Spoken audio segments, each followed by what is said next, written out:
என்னுடைய வீவர்ஸ் அனைவருக்கும் happy Pongal. God bless you. Friends, இன்னைக்கு நான் வேர் பண்ணிக்கிற saree வந்து ஃபேஸ் ஷிக் சாரீஸ் வேர் பண்ணியிருக்கிறேன். பாருங்களேன், நல்ல ஒரு லைட் கலரு. ஃப்ரெண்ட்ஸ், இதே மாதிரி ஃபேஸ் ஷிக் சாரீஸ் நிறைய கலெக்ஷன் நம்மகிட்ட ஸ்டாக்ல இருக்கு. ஃப்ரெண்ட்ஸ், வேணும்னா நீங்க எனக்கு கால் பண்ணிக்கலாம். ஃப்ரெண்ட்ஸ், இப்போ பொங்கலுக்கு ட்ரெண்டிங்கா மூவிங் ஆயிட்டு இருந்த saree என்ன அப்படின்னா ஜூட் பனாரஸ் சாரீஸ். அதுல இப்போ கொஞ்சம் கலர்ஸ் இருக்குது, நான் காட்டுறேன்.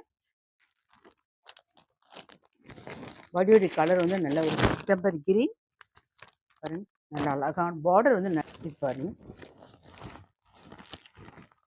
ஃபங்க்ஷன் பாடி வந்து பிளாக்கு, பார்டர் வந்து அழகான ஒரு வெந்தய கலர்ல கொடுத்துருக்காங்க. ஒரு பிங்க்ல பார்டர் என்ன வந்திருக்கு அப்படின்னா டிசம்பர் கிரீன் வந்திருக்குது. பார்டர் என்ன கலரோ அதே கலர் உங்களுக்கு நிறைய மூவிங் ஆயிட்டு இருக்கு. கொஞ்சம் கலர்ஸ் தான் இருக்கு. வேணும் அப்படின்னு நீங்க எனக்கு கால் பண்ணி புக் பண்ணிக்கோங்க. தேங்க்யூ.